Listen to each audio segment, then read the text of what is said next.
ದಿನ ದಿನವೂ ಹೊಸತಹುದು, ದಿನ ದಿನವೂ ಹಳೆತಹುದು, ಹೊಸತದುವೆ ಹಳೆತದುವೆ ಭೇದ ಉಂಟೇನು, ಒಂದೇ ಕಾಲದ ಮಾತು ಹಿಂದೆ ಮುಂದೆ ಅನ್ನೋ ಹಾಗೆ ನಾವು ಇಷ್ಟ ದಿನ ಹೊಸ ವರ್ಷನೇ ಕಳೆದಿವಿ ಅಂದ್ಕೊಂಡು ಮುಂದೆ ಬರ್ತಕ್ಕಂತ 2025ಕ್ಕೆ ಇನ್ನೇನು ಸ್ವಲ್ಪ ಸಮಯದಲ್ಲಿ ಕಾಲಿಡ್ತಾ ಇದ್ದೀವಿ. ಆ ವರ್ಷನೂ ಕೂಡ ಎಲ್ಲರ ಜೀವನದಲ್ಲಿ ಸುಖಮಯವಾಗಿರ್ಲಿ ಅಂತ ಆಶಿಸ್ತಾ ಧನ್ಯವಾದಗಳೊಂದಿಗೆ ನಾನು ಮಾತು ಮುಗಿಸ್ತಿದ್ದೆ. ಎಲ್ಲರಿಗೂ ಹೊಸ ವರ್ಷದ ಶುಭಾಶಯಗಳು. ನಾವು ಇವತ್ತಿನ ದಿನ ಟೂರ್ ಶಾಲಾ ಶೈಕ್ಷಣಿಕ ಪ್ರವಾಸ ಹೋಗಿದ್ವಿ. ಹಾವೇರಿ ಜಿಲ್ಲೆಯ ರಾಕ್ ಗಾರ್ಡನ್ಗೆ ಹೋಗಿದ್ವಿ.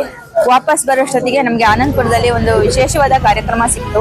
ಹೊಸ ವರ್ಷವನ್ನ ನಾವು ಆಚರಣೆ ಮಾಡ್ತಾ ಇದ್ದೀವಿ. ವಿಶೇಷವಾಗಿ MNK ಪೆಟ್ರೋಲ್ ಬಂಕಿನ ಹತ್ರ ನಾವು ಆಚರಣೆ ಮಾಡ್ತೀವಿ ಅಂತ ಅನ್ಕೊಂಡೇ ಇರ್ಲಿಲ್ಲ. ತುಂಬಾ ಖುಷಿ ಆಯ್ತು. ತುಂಬಾ ಉತ್ತಮವಾದ ವ್ಯವಸ್ಥೆಯನ್ನ ಮಾಡ್ಕೊಂಡಿದ್ರು.